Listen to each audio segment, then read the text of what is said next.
যুবক তুমি কেন কবুল পড়ে বিয়ে পড়ো, আমার তো বুঝে আসে না। বাবা আপনি কেন আপনার ছেলেকে কবুল পড়িয়ে বিয়ে দিচ্ছেন, আমার বুঝে আসে না।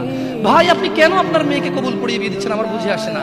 আপনার মেয়ে হলুদ কাপড় পরে, মাথার মধ্যে খোপা দেয়, 3 জন এসে দুধ খাওয়ায়, 4 জনে কোলে নিয়ে নেয়, 6 জনে গান বাজায়, 10 জন এসে হলুদ মাখে, শুধু বুঝি মৌলবি দিয়ে কবুল পড়ালে বুঝি মুসলিমের বিয়ে হয়।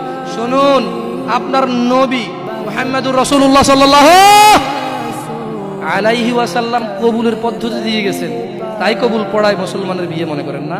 কিন্তু বাকি যেগুলো করেন এগুলো কার পদ্ধতি? কার? মিথ্যা কথা বলবেন না। হুজুর ডেকে খুতবা পড়ে কবুল পড়ে বিয়ে কার পদ্ধতি? আল্লাহর নবী। এই গান কার পদ্ধতি? কেন করতেছেন? ওটা তো আপনার বিয়ের অংশ, বিয়ে না হলে তো বাজাতেন না। বিয়েকে কেন্দ্র করে যেমন কবুল বলছেন, বিয়েকে কেন্দ্র করেই তো গানটা বাজাচ্ছেন। কয়জন নবীর উম্মত আপনি? আপনার নবীর নাম কি? আই এম আস্কিং ইউ, আপনার নবীর নাম কি? আমার নবীর নাম মুহাম্মদ রাসূলুল্লাহ সাল্লাল্লাহু আলাইহি ওয়াসাল্লাম। Who is the messenger of Allah for you? আপনার জন্য আল্লাহর নবী কে? কোন নবীর সুন্নাত পালন করলেন গান বাজিয়ে? আপনার জন্য আমার বিল্ডিংটা ভেঙে পড়বে, বলে রাখি ছাড়বো না। আল্লাহ তুমি আমার ভাইদেরকে হিদায়াত দাও ইয়া আল্লাহ, ছাড়বো না। এই যে ভূমিকম্প হলো আপনার গান বাজনা বাজানোর কারণে। মুহাম্মদ সাল্লাল্লাহু আলাইহি ওয়াসাল্লাম কি মিথ্যা কথা বলে? কারা কারা হাত তোলেন তো যে মুহাম্মদ সাল্লাল্লাহু আলাইহি ওয়াসাল্লাম জানে না, মুহাম্মদ সাল্লাল্লাহু আলাইহি ওয়াসাল্লাম জানে না, এরকম কারা কারা স্বীকার করে? আল্লাহ নবী বলেছে যখন বাদ্যযন্ত্র বেড়ে যাবে, গায়িকারা সম্মুখে এসে নাচবে, তুমি অপেক্ষা করো, পাহাড়গুলো কেঁপে উঠবে, পৃথিবীটা নড়ে উঠবে। জালজালা ইযা যুলজিলাতিল আরদু জিলজালাহা, যখন পৃথিবী প্রবল কম্পনে প্রকম্পিত হবে।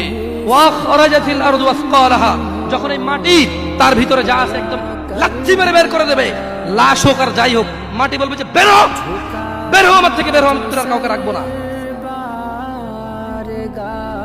وقال الانسان, মানুষ বলবে মালাহা মালাহা, পৃথিবীটা কি হলো, এই মাটির কি হলো? কেন সে কবরগুলো লাশগুলো বের করে দিচ্ছে? কেন সে স্বর্ণ মতি হীরা মানিক্য বের করে দিচ্ছে? মালাহা, এর কি হলো? কেন পাহাড় নড়ে উঠছে? কেন পাহাড় ভেঙে চূর্ণ বিচূর্ণ হয়ে যাচ্ছে? মানুষ বলবে মালাহা, পৃথিবীর কি হলো? বিআন্না রাব্বাকা আওহালাহা, পৃথিবী এটা করবে বিআন্না রাব্বাক, কারণ তোমার প্রতিপালক আওহালাহা পৃথিবীকে আদেশ করেছে।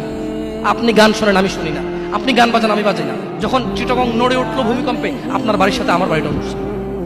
বন্ধ করেন এই জুলুম আমাদের উপর। আল্লাহর দিকে তাকিয়ে বন্ধ করেন, আল্লাহর দিকে তাকিয়ে বন্ধ করেন। আপনার বাড়িটা যদি ভেঙে ফেলার ইচ্ছা হয়, বুলডোজার এনে ভেঙে ফেলেন, কেউ ধরবে? কেউ জিজ্ঞেস করবে আপনাকে? আপনি গান বাজনা শুনে ভাবে পৃথিবীতে বিপর্যয় নিয়ে আসতেছেন।